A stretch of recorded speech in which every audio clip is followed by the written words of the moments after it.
It's gone 6 o'clock. Good evening, everybody, and thank you for attending this meeting of the Cabinet at South Ribble Borough Council. In response to the current government guidance surrounding COVID-19, this meeting is being held virtually. Cabinet members and other councillors present are dialing in remotely from home, with the exception of myself as the chair, Councillor Aniela Bielinski-Gelder, who is with me here in the Civic Centre, and statutory officers required to support the meeting from the Civic Centre. For those of you who don't know me, my name is Councillor Paul Foster, and I am the leader of the council and the chair of the meeting. Councillor Mick Titherington is the vice chair and deputy leader. Please note that this is an audio and video meeting. It is being recorded and the stream is also being shown live on YouTube. And I'll have no puns about any other parish council meetings other to remind all members we are live on YouTube and I am the chair and I will not be turned off. Members are asked to keep their microphone on mute and only unmute when they wish to speak. If you do not mute yourself, the moderator will do this for you. However, when you do wish to speak, please do remember to turn your microphone back on.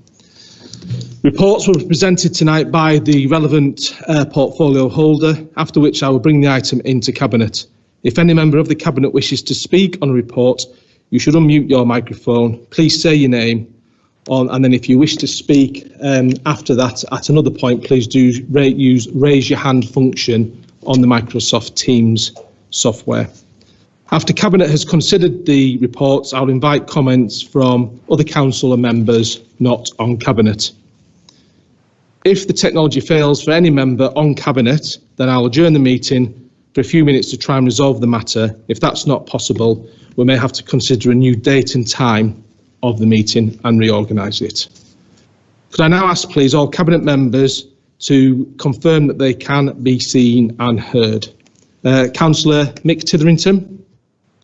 I can confirm that, Chair. Thank you. Thanks, Mick. Councillor Aniela Bielinski-Gelder. I can hear, thanks. Councillor Bill Evans. Confirmed, Chair. Thanks, Bill. And Councillor Matthew Tomlinson. Yes, Leader, happy to confirm, hearing you loud and clear. Thanks all. Moving on then to the agenda itself. There are no apologies for absence, so we'll move on to any declarations of interest. Do we have any declarations of interest from any members of the Cabinet? No, good. I'll remind colleagues, as I always do remind colleagues, to please ensure at all times that our declarations of interest are updated. Thank you. Moving on then to agenda item 3, the minutes of the last meeting. We've been asked to add in to the minutes that Councillor Alan Ogilvie was in attendance and present at the last meeting of the Cabinet, which I'm more than happy to do. Subject to that amendment, do I have a seconder for the minutes? I can second that, Leader. Thank you. Thanks, Councillor Titherington. Do any members of the Cabinet have any comments on the minutes? Any members not on Cabinet have any comments on the minutes? Okay, I'm happy to confirm. Is anyone against the members of the Cabinet against the minutes being approved? Okay, the minutes of the previous meeting are approved. Thank you. Moving on, the Cabinet Forward Plan, agenda item 4.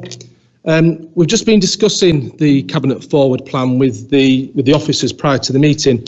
What members of the Cabinet will note is that there is a lot of decisions coming forward to Cabinet in the coming months. It's a very fluid document, and this is at times being updated on a daily basis. What's then happening, is that this is outdated sometimes the day after it's been issued to council and to all councillors. We're therefore going to set up a live link on the website that all councillors will have access to, where at all times that you will be able to access the most up-to-date live copy of the Cabinet Forward Plan. As I say, we do get comments that literally sometimes it's been hours after the agenda has been issued, the Cabinet Forward Plan has changed. So we're going to deal with that and set up a live link for all members. Do any members of the Cabinet have any questions or comments on the Forward Plan? Any members not on Cabinet?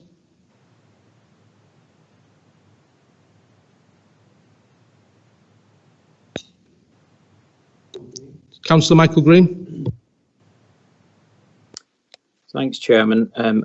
Welcome the idea of actually putting that on the website, but will there be a link with each item that's added? Will there be a date when the item has been added, just for transparency moving forward? Very good question. I do not know the answer, Michael, but what I will ask Democratic Services to do is when the link goes live, they'll send a note out to every member of the council updating on what is exactly happening. If there is a facility to put a date on, we will. There's no reason not to, Michael. Okay, thank you. Any other comments? Okay, Cabinet is asked to note the forward plan and it is duly noted. Okay, agenda item 5, the draft budget 2021-2022 and the summary position over the medium-term financial strategy. Can I ask the Cabinet Member for Finance, Councillor Matthew Tomlinson, to present this item? Thank you, Leader. And in presenting this item, can I just suggest a slight amendment to the recommendations as a result of comments that were made at scrutiny on Monday? You'll see the recommendation at bullet point 2 says that members agree to the contents of this report, and then it says in order to start the budget consultation process. In response to a specific request, I did agree to the consultation beginning previous to tonight. I think members of Cabinet, we've discussed this ad infinitum before we've come to a decision on what we wanted to present as the draft budget. So the idea that this would not be agreed tonight was quite far-fetched. And so in order to expand the consultation as much as we could, I did agree to the consultation beginning when the scrutiny papers were published, and in effect our budget became a matter of public knowledge. So the recommendation, just for formality, is that members agree the contents of this report and note the proposed budget items. In particular, bullet point 1, a proposed freeze in council tax in 21-22 with no proposed cuts to services. Bullet point 2, that the forecast balanced budget for 21-22 and the forecast budget position for 22-23 and 23-24. And bullet point 3, to note the impact of the challenges faced within the leisure centre industry and the subsequent potential budgetary impact on the council. So that formality over and done with, and hoping that has stopped people querying about whether we're going to consultation now or already started. Just a few comments from me, because I am very much aware that it is council that sets the budget and not Cabinet. So this is to agree a draft, but I would like to make a few comments ahead of the council meeting.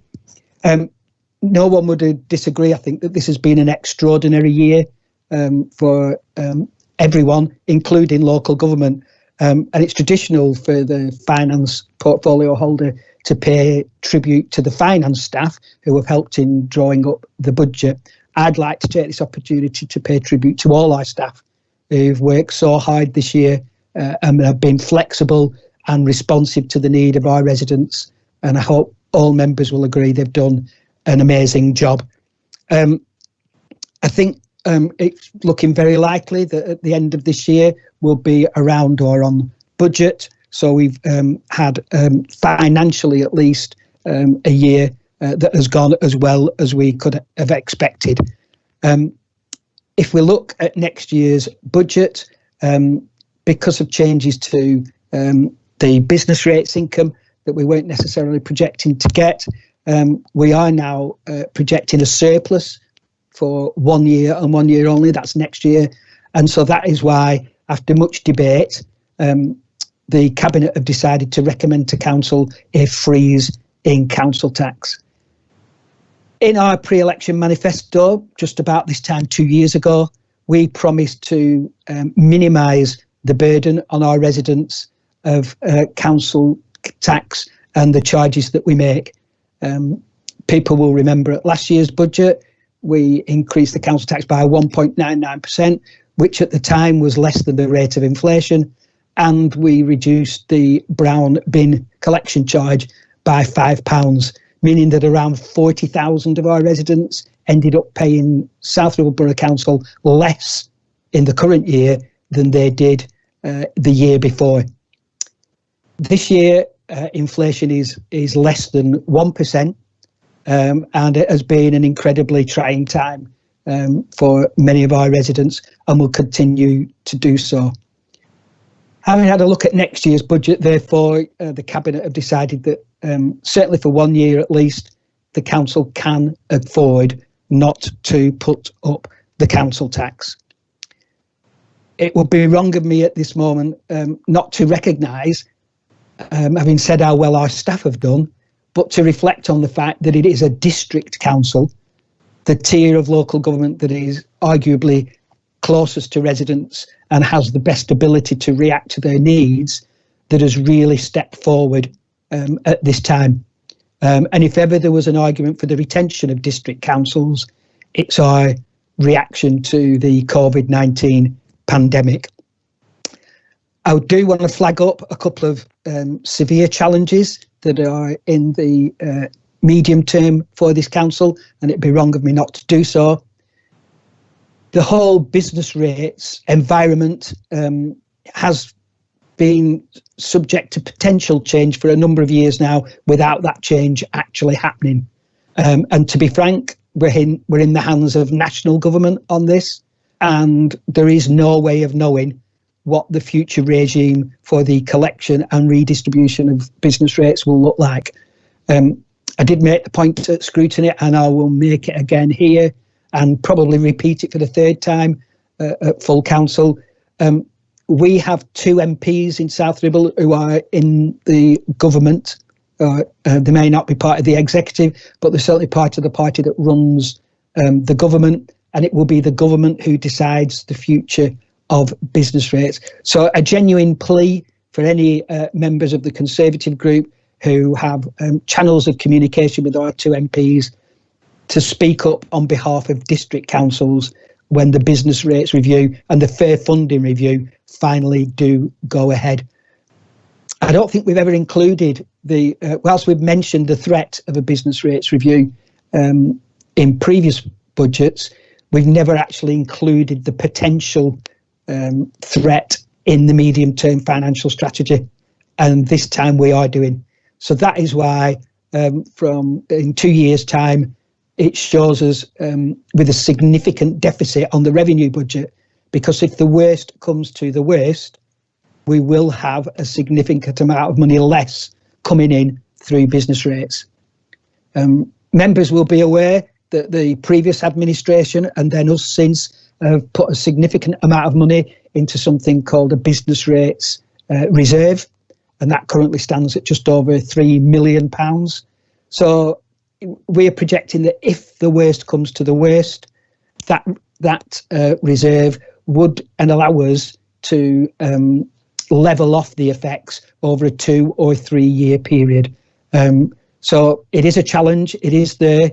We do have reserves to help us out over the short term, but it will need us to consider further transformation, further efficiencies and further savings going forward should the worst come to the worst. The other thing I need to flag up is the leisure centre industry. The leisure centre industry, whether that's private or public, has had a year where it's had virtually no income, closed for most of the year, and nobody really knows what the future is for the leisure centre industry either. For us as a council, that just happened to coincide with the end of our 15-year contract with Serco to deliver our leisure centre business. And members will be aware that council has already made the decision to bring that service back in-house to be delivered by this council rather than by a private contractor. The potential costs to that are again highlighted in the report, but I would make the point that the potential costs are not as a result of bringing it back in-house.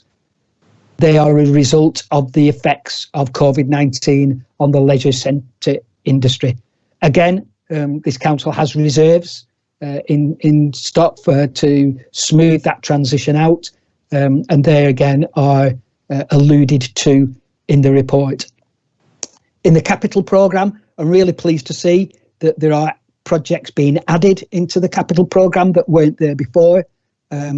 Playgrounds in Penwortham and Leyland have been added, and we're still saying we'll be delivering projects such as Worden Hall on time and on budget, Mackenzie Arms on time and on budget. So it's a really exciting and comprehensive capital programme that is spread out right across the borough with, I hope, something for lots of members to appreciate and look forward to.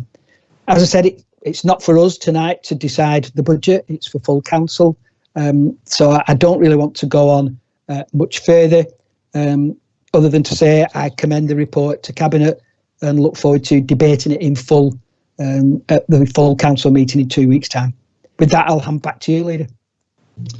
Thanks, Councillor Tomlinson, as always, an exceptionally eloquent, detailed presentation and on the budget proposals, which are complex, and I do thank you for that. I also, on behalf of the Cabinet, thank you for the hours and hours you and the officers have put into the developing the budget in what quite clearly have been challenging COVID times. So thank you.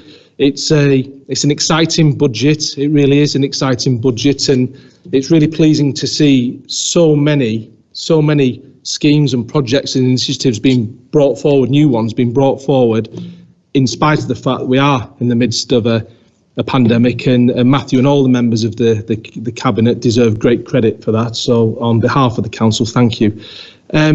Interestingly, I was referred to as a liar on social media the other day when I said that South Ribble Borough Council was in a particularly strong financial position currently. Well, I did. I was quite taken aback by the strong language this lady used, is saying that I'm a liar and we can't be in a strong position. Well, we are actually in a strong financial position in South Ribble. It's absolutely true. But that's allowing us the flexibility that we have now in the proposals that Matthew's putting forward of freezing council tax, because the whole ethos of this administration has always been we put council tax up when we have to, not because we can. And I think it's great credit that we are where we are and we're not having to propose any increase in council tax, yet we are offering not just maintaining the status quo with services, we're enhancing services across the borough. Just to, Matthew, just a couple of points from me that to reiterate that the fair funding review that government is going to undertake into the financing of local government needs to be exactly that, fair. The government really do run the risk, if they're not careful, of taking a huge number of local authorities down if the fair funding review isn't fair. And I think the whole impact of the business rate retention would be catastrophic, not just at South Ribble, it would be catastrophic up and down the country. And I urge all members of the government, our local MPs and our colleagues in the opposition to really get into the ribs of government. The fair funding review cannot take away our business rate retention. And just to be clear on this isn't a COVID impact that's putting pressure on the budget. This is a change of policy from central government to take away the business rate retentions that the local councils currently enjoy, which basically add a significant proportion, and off the top of my head I think it's about 40% of our annual revenue on a year comes in from business rate retention. So anybody can see if the government start playing around with that and reducing that, that is going to have a catastrophic impact. So if that business rate retention stays at the level it is, then the medium term financial outlook for South Ribble is looking extremely good, and our local community and the members of the Cabinet will be able to put forward even more exciting projects for our local communities. Do any other members of the Cabinet have anything they wish to add? Aniela, sorry, Councillor Bolinski-Gelder. Thanks, Paul. Councillor Foster. I am going to save my detailed comments for full council, but I feel this budget is a reflection of the desire of the Labour group to make the residents of South Ribble feel comfortable and safe in South Ribble, to ensure that we're listening, cooperative council, and importantly, a caring and compassionate council, which we're starting to see now coming through the comments. And it's been made possible by the supply and confidence agreement we have with our Liberal Democrat colleagues. Just a quick look at the project, which I'm really proud to advocate. The extension to the holiday hunger scheme since October 2019, the green agenda with the climate change consultation just finishing with a focus on air quality, new projects on mental health, which is a secondary crisis, or maybe the primary one, of the outcome of COVID, as well as our new commitment to social value, to further support the Citizens Advice Bureau and the establishment of the new food bank network. So just finish by saying there are lots and lots of fantastic people and community-centred projects coming forward in this budget, which will support our friends and our family and neighbourhoods that live in South Ribble. So I'd just like to say well done to Councillor Tomlinson. Thanks, Aniela. And you raised a very valid point, and I do apologise to our colleagues in the Liberal Democrat group that I should have mentioned it at the beginning. There are a number of initiatives within the budget that form part of the supply and confidence agreement we have with Councillor Howarth's group, and we do thank him for his and his team's efforts in pulling together the budget proposals with Councillor Tomlinson. Councillor Mick Titherington.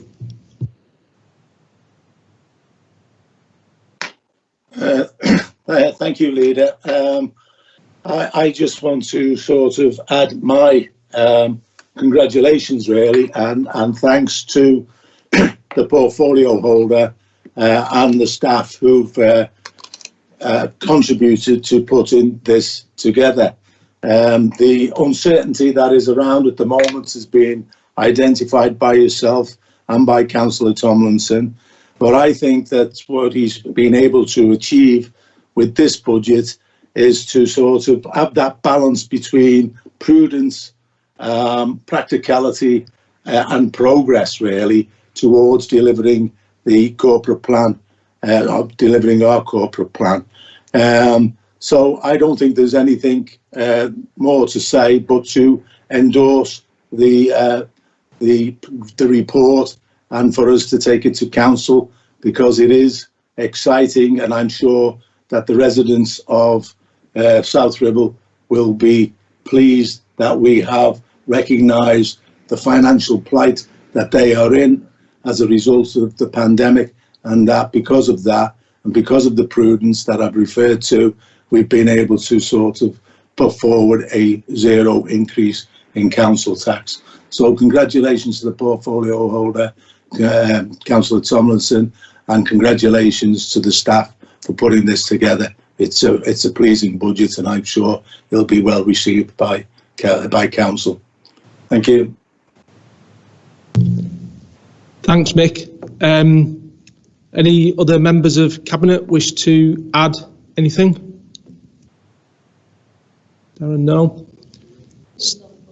So just before I invite other members of the council in to make any to pass any comments, ask any questions, again, it's been mentioned by a couple of times. This budget is coming forward to council for full debate and ratification in 2 weeks' time, and so we would ask that we keep the questions relevant to the Cabinet tonight. So are there any members not on Cabinet that wish to ask any questions, sorry, make any points?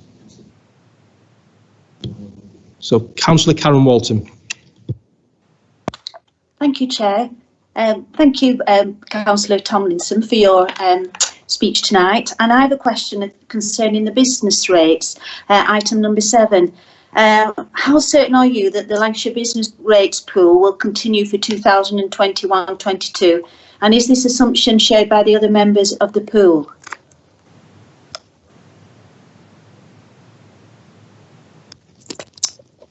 Thanks for your question, Councillor Walton. At this stage, we're as sure as we can be that it will continue for next year, and that's why it's there in the budget. James Thompson, our acting Section 151 officer, is on the line, and if he knows any different, I'm sure he'll be able to tell you. Thank you. At this stage, we haven't got final confirmation yet, but there's nothing to suggest from government that we won't be able to continue with that pooling arrangement. The final budget is being declared from government on the 3rd of March, but if we have any further confirmation before that, we will, of course, put it in the final budget report. Thanks, Councillor Walton. Councillor Alan Ogilvie. Thank you, Chair. Yeah, it's just a bit of clarification I'm after. I'm looking at page 26, the efficiency savings table. We're told earlier on in the report that all figures are now cumulative. When I look at the numbers for the shared services savings that are in the table, they do not agree with the figures that are in the text explanation beneath it in paragraph 30. And I wondered if you could just clarify, am I reading that incorrectly? Or if it is correct, then clearly the report needs to be corrected. Thank you. Thanks, Alan. James, do you want to jump in there? No, you are correct. The figures there should be 508 rather than 488, and they will be amended for the final council report. Thanks, James. Any other questions from members not on Cabinet? Well, there's no. Councillor Ogilvie. Yeah, just to, I heard what James Thompson said there. Yeah, the figure should be 508. I also believe that in the 21-22 column, the savings should be 328 rather than 288 as quoted in the text. Right, thanks, Alan. The officers will check it, and if the report needs amending, it will be amended for the meeting of the council. Any other members, Darren, wishing to speak? No? Okay. There's no other members indicated to speak. So, Matthew, Councillor Tomlinson, just before I call you back in, we have the budget was scrutinised by the Scrutiny Committee on Monday, and Cabinet's been asked to consider the following 5 recommendations. They're not all actual recommendations. I'm just going to quickly read these out, Matthew, and then we can make a decision whether to accept them or not. The first one is the Scrutiny Committee thanks Councillor Tomlinson and the Section 115 officer for attending. The Scrutiny Committee welcomed the commitment to involve members in developing this transformation strategy. And just for some clarity there, what we agreed, or what was requested, was when the transformation strategy is being worked on by myself and Gary and the senior officers, we'll send that down to the Scrutiny Committee for a good dose of scrutiny, and we're more than happy to do that. Recommendation 3 was inviting the Cabinet to provide an update on leisure centre management at regular intervals, and again that's something that Councillor Tomlinson and Titherington are more than willing to do, and we'll be looking to bring a report forward to the Scrutiny Committee. They come forward quarterly anyway as part of the budget monitoring process and the corporate performance, but we will look and speak with the chairman of the Scrutiny Committee if there was anything additional required. The 4th recommendation was they noted that the Cabinet members' reassurance that the capital programme is deliverable. Matthew might want to mention that in a second. And finally, they were grateful for the Cabinet member for suggesting that scrutiny is involved earlier in the budget process in future years. And again, you've already addressed that, Councillor Tomlinson, earlier. But I think, can I just ask, Cabinet are happy to accept all those recommendations as for those that are actual recommendations, yeah? Anyone against? No. So we'll accept the recommendations as presented, and I'll pass over to Councillor Tomlinson to sum up. Thank you. Thanks. Well, in terms of summing up, yes, it did go through scrutiny, and several questions were asked and answered. Clearly, the recommendations are welcomed, and I'll be happy on behalf of Cabinet to accept those and make sure that they're carried out. And with that, I just want to put forward the recommendation for Cabinet to note this, and then we can move on to full council. Okay, Cabinet, I'm happy to second that. Councillor Tomlinson, Cabinet's asked to approve the budget and send it to Council. All those in favour, anyone against? Okay, that then goes forward to Council. Thank you. Agenda item 6, an update on Mackenzie Arms development procurement strategy. Councillor Matthew Tomlinson. Thanks again, Leader. Members will know there's a long history behind this site, which I certainly don't intend going into tonight, and that Cabinet and Council have agreed to build our first council houses for a generation on this site. We've debated the whys and wherefores of it for quite an extensive amount of time. It's now gone to the planning committee and got planning permission, and we're now ready to get on and engage people to make this a reality. Any members who have occasion to go through Bamber Bridge will have noticed that hoardings are now up around the site, and we've done some initial clearing works to get ready. All this report does is outlines the strategy of how we procure, how we go out and get the expertise necessary to deliver on what we want. It is slightly specialised work because it's we have aspirations for the passive house standard, which isn't always that easy to engage somebody to do. But the strategy that's in the paper outlines how we're going to do that. So I'm happy to recommend we approve the procurement strategy to appoint a contractor through an OGEU compliant framework to ensure the appointed contractor is experienced in delivering modular passive house developments. I think that last bit is really important to ensure that the people we appoint are capable and experienced in delivering just what we want, and for us to approve the delegation of contract award to myself as the relevant Cabinet member. And with that, I'll leave that to the rest of the Cabinet. Thanks, Leader. Thanks, Councillor Tomlinson, and I'm happy to support and second those recommendations. It's hopefully some of our ardent Brexiteers within the council are still comfortable that we're working to an OGEU compliant framework, and I think it's important that we point out that issues such as procurement and these frameworks that we're still working to within the authority are OGEU compliant, and that is current government policy. I'm more than happy to support the OGEU framework as Councillor Tomlinson is proposing. They are I believe, some of the better ways of procuring this type of contractor that we require. And I reiterate what Matthew said about they must be experienced in delivering the modular passive house type property that we are looking for here. I'm really excited, and thanks to Matthew and the team that we are making great progress on the Bamber Bridge scheme now, and looking forward to these properties being finished and occupied next year. So I'm happy to second, as I say. Any members of the Cabinet have anything to add or ask Councillor Tomlinson? No. Any members not on Cabinet have any questions for Councillor Tomlinson or I?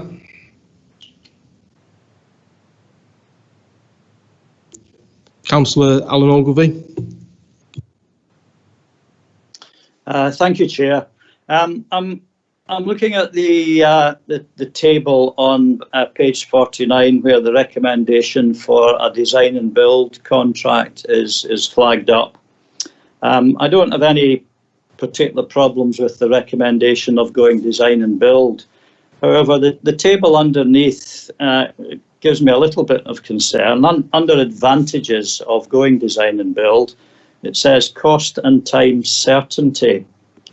That's then followed on the right-hand side by disadvantages, variations to the scope more difficult to value and can be more costly, potential cost inflation due to increased risk profile assumed by contractor.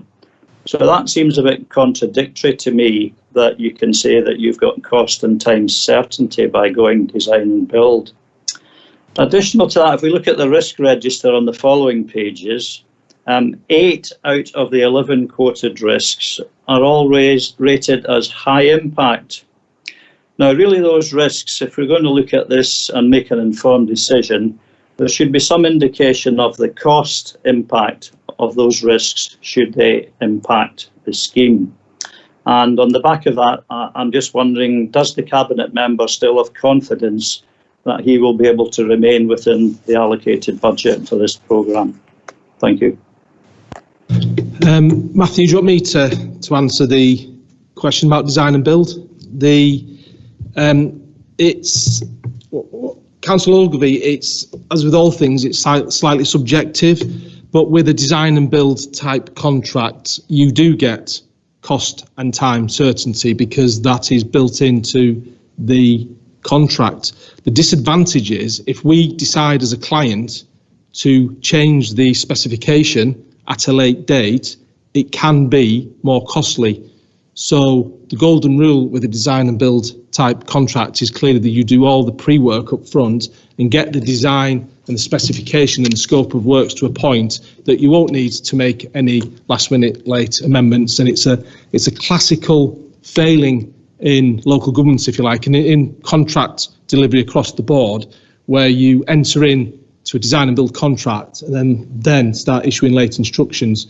If you wish to issue late instructions, you don't go down the design and build route. So we have great certainty around the design and specification. We have great confidence in the consultant team that we've employed and the design that we have at the moment. And with this type of development, particularly being residential houses, there is little scope for any late client-led changes. So we're more than comfortable with the procurement strategy that's been quoted, and speaking for Matthew, I'm absolutely confident that's the way to deliver this project, to bring it in on time and on budget. And in respect to your comments on the risk register, again, the very nature of risk register is highlighting risks and the impact of those risks if they're ever realised. And again, because of the robust nature of the procurement that has taken place and is taking place, and because of the experience of the team that we have delivering this project, those risks won't be realised. And again, it would be criticised if we weren't presenting the risks to Cabinet and Council, but would also be criticising when we do present them to Council and Cabinet. So we're more than comfortable with the risk register, and as this project is being delivered professionally and diligently, those risks won't come to fruition in my view.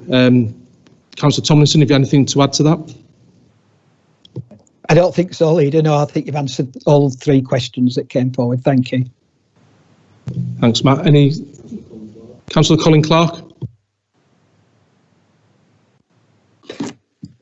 Thank you, Chairman. I'm looking at paragraph 23, where it refers to local subcontractors and suppliers.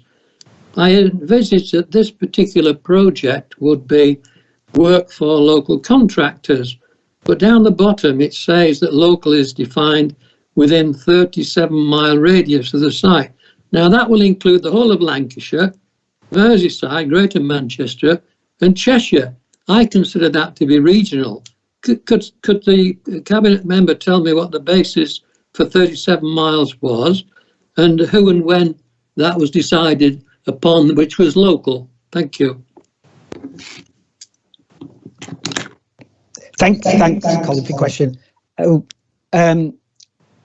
I'm really honest, I don't know who came up with 37 rather than 36 or 38. But I think the nature of the work here means that stipulating we should have it done by people from South Ribble is really not reasonable. We've been clear, and officers know our view. Our priority for getting contractors is South Ribble, Central Lancashire, Lancashire and North West, and I'm sure that's what we'll stick to. Yeah, thanks, Matthew. You've absolutely nailed it there. It's the issue of it's such a specialist passive house specification that we do need to slightly widen the field, but as I'm sure that anyone on the Cabinet would agree, 37 miles keeps that relatively local. And again, for me, the important bullet point here is that we, as part of the contract terms, is we are engaging as a term of the contract that we let, that they must engage with the local supply chain. Any other questions? Councillor Damien Bretherton. Yeah, thank you, Chair. This is obviously a very high quality, top end project. And I'm just wondering, given that it's probably something we've never seen before in South Ribble, I'm just wondering if it'd be possible that if any councillors, any members that wanted to a site visit at various stages to learn about the process of this superior development, would that be a possibility at key stages, and we can learn about this type of build?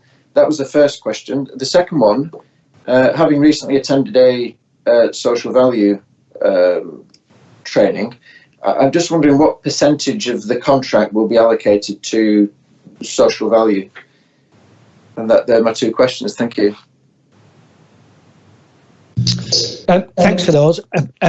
Certainly on the first one, we will literally be shouting from the rooftops, if you'll excuse the pun, about this project. We've always said we want this to be an exemplar, some development we can be proud of, and certainly getting members on side and educating members and letting members see how this project is progressing will be very much a part of that. Do you know the second part of your question? I'm not sure what the exact answer is. For me, social value is more than just percentages. It's about getting assurances from contractors that they'll do certain things. So I'm going to be really honest with you, Councillor Bretherton. If there is a percentage figure, I'm not sure what it is. I think we've got a couple of officers who are supporting this project online, and maybe they'll be able to assist you further. Yeah, I think you've just hit the nail on the head there, Matt, though, haven't you? Sorry, Councillor Tomlinson, that the social value, some would argue, is the fact that we're getting the best council houses in the northwest of England in Bamber Bridge.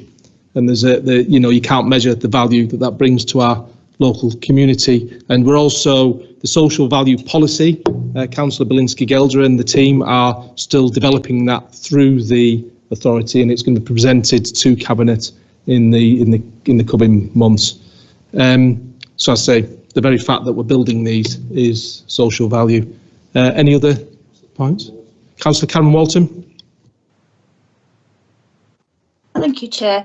My question is, because this passive horse building is a specialist contractors and they're specialist buildings and houses, are there any, have we got any costs of ongoing maintenance of these specific buildings, because they are so unique, and I'm sure there will be specific ongoing costs to maintain them? The answer, sorry, I'll jump in there, Matthew. The answer is actually no, Karen.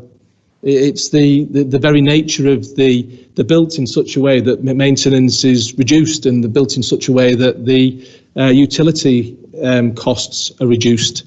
Hence why you pay slightly more than the more traditional house building, but it does the maintenance costs aren't increased at all. Any other questions, Darren? Okay.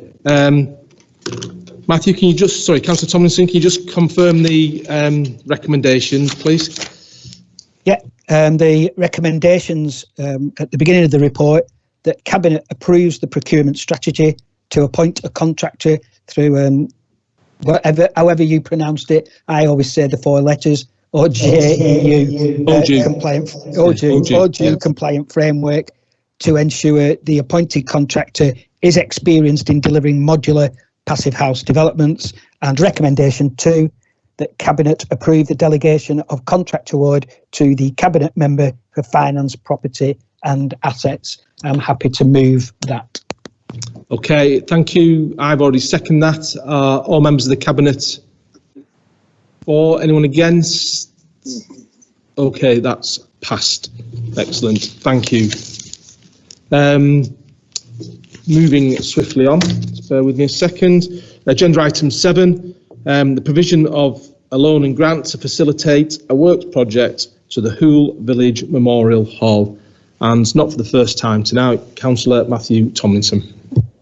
Yes, I apologise for that.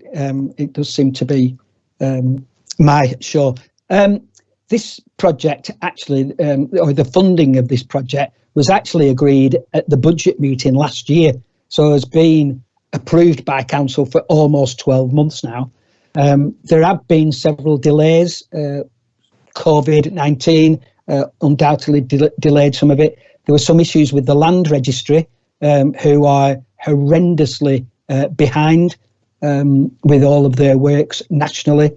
But we are now at last in a position that I can come to Cabinet and ask that we release the funds for the project, which, as I said at the beginning, has already been approved by full council. So the recommendations are to approve the granting of a loan of 150,000 and a grant of 50,000 to the trustees of the Hoole Village Memorial Hall, to approve that the council's interests are protected by way of a facility agreement and legal charge and a separate grant agreement, and to approve the execution of the loan agreement, legal charge and grant agreement by the Director of Governance. And I'm happy to move those, Leader.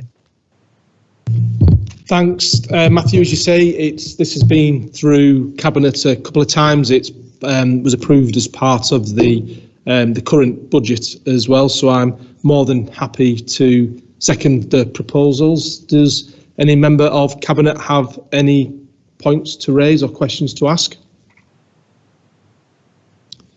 Any members not on Cabinet have any questions? Councillor Michael Green.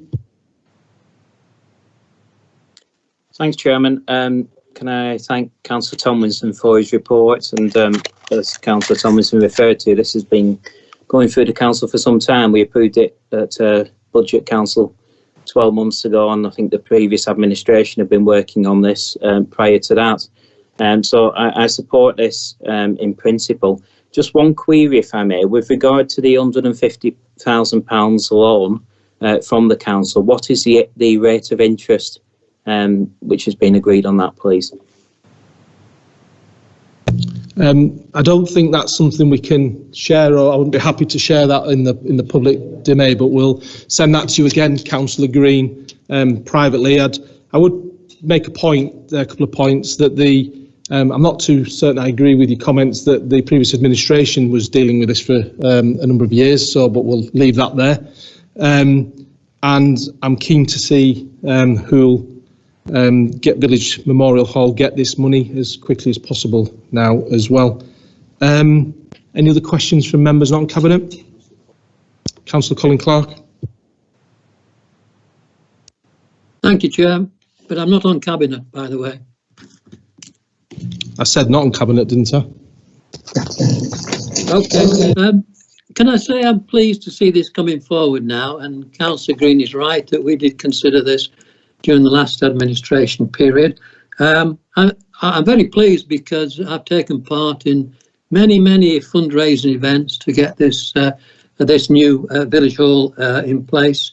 So I'm glad to see it coming forward. Could you answer the question, because it's not in there? It says that there'll be repayments annually, but it doesn't mention the loan period. So I wonder if Councillor Tomlinson could tell me what the loan period is. Leader, I'm happy to respond to that question. Yeah, go on, Matthew. I think we should just. I'd rather not discuss the terms of the financing or in the public domain. We can write to Councillor Clark privately. It was in the budget papers. Let's agree to let all members know the rate of interest and the term of repayment. Okay. And I thank you, Matthew. You know, we both visited the site. I think it was this time last year, actually, just before the pandemic, wasn't it? And they were the trustees of the Village Memorial Hall were, well, our investment, our council investment, unlocked this project for the local community, and they were really pleased to see the new administration fully supporting the investment, where clearly that had been lacking for a number of years for different reasons. Are there any other questions? And nobody's showing us. Sorry, Councillor David Howarth. Thank you, Mr. Chairman. If you are sending out this information to all members, as has been requested, can we emphasise that this is confidential and it should stay that way? Yes, I wholeheartedly agree, Councillor Howarth. You know, once it's signed, it become public knowledge. Yeah, it does become public knowledge, but I would ask all members to keep confidential information, as always, confidential. So, given that we have no further members wishing to speak, we have received a question from a member of the public. Matthew, I'll read it out if you could please answer the question that we received. I'm a concerned Much Hoole resident. Over the past few years, I've seen the parish council regularly precepting, granting large sums of money to Much Hoole Village Hall Building Fund. This is all with almost no publicity to the residents who are paying for it. Although nothing has been agreed, I expect the parish council to be used to repay the South Ribble Borough Council loan. Will you please clarify for me the repayment conditions you expect to be set by South Ribble Borough Council for the repayment of the loan, as I expect to be used to pay it? Okay, thank you. First of all, I want to make a point here that the person who submitted the question asked to remain anonymous. And we had a long debate yesterday about whether we should even answer the question. I'm happy to be questioned and this council to be open and transparent. But the quid pro quo of that is that the resident is transparent as well. And if they want to ask us a question and us to answer it, is for them at least to tell us who they are. But in the terms of openness and transparency, we've already said that the repayment terms will become public knowledge at some stage, so they'll be able to see that.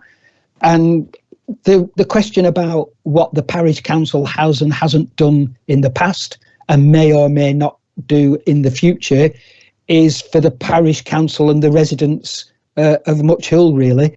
Our agreement is quite clearly with the trustees of the village hall. We haven't discussed this with the parish council as a body. We've worked with the trustees of the village hall. That's who the loan is to. And as far as I'm concerned, that's that. Anybody who has a issue or problem with how the parish council spends its money needs to take that issue to the parish council. Thanks, Councillor Tomlinson. I think it's clear that it's the trustees of the Memorial Hall that the loan is with, and not the parish council. And I, for one, and I know colleagues in the cabinet are the same, we're fully, wholeheartedly support the initiative that the trustees and the local residents are pushing forward here. I know for a fact that the council has had sight of numerous detailed business cases supporting this investment, and it's a shame that just not everybody can get behind it. It's a fantastic development, and I would urge all members of Hoole Parish Council as well to get down there and see it. It's a massive, huge enhancement to what they had, and can only benefit the local community. So after we've answered that question, that's the Matthew, can you just then, if you've confirmed the recommendations, I'm happy to. Oh, sorry, is Councillor Mrs. Smithy wanting to come in late? Thank you, Mr. Chairman. It was just a comment I wanted to make regardless to what Matthew had just said about people who send in questions anonymously. I don't agree with the fact that they remain anonymous. If they want to ask a question, I think that we should be open and transparent, and they should actually say who they are and what interests they've got. You often get them an email where people don't put their names on, they don't put their addresses on, and to be quite honest, I just acknowledge the fact I've received the email and I don't answer them because I don't think it's right until they actually acknowledge who they are and what interests they've got in it. As regards the parish council and the building at Hoole, Yes, I support it and have done for many years. I've been to quite a number of fundraising things there. And there's always been a little bit of friction between the parish council and the trustees, and that's why we were having difficulty when we had put £50,000 in our budget some years ago. Thank you, Mr. Chairman. Thanks, Councillor Mrs Smith, and I wholeheartedly agree that and we need to look at this. I don't think just a matter of principle here that either council or cabinet should accept any questions if it's not in the public, if they're not willing to put the name into the public domain. I think it's only fair and reasonable, and I totally agree with Councillor Mrs Smith's comments and both Councillor Tomlinson's comments as well. So we've had a proposer and a seconder for the recommendations to be accepted. Are there any members of the cabinet who disagree? Okay, those recommendations are accepted then. Moving on, unfortunately, we need to exclude the press and public now as we go into part 2. So can I have a proposal from the seconder, please, that the exclusion of the press and public? Thank you. Aniela is proposing, and I'm happy to second. So can I ask the officers, please, to stop the live YouTube link?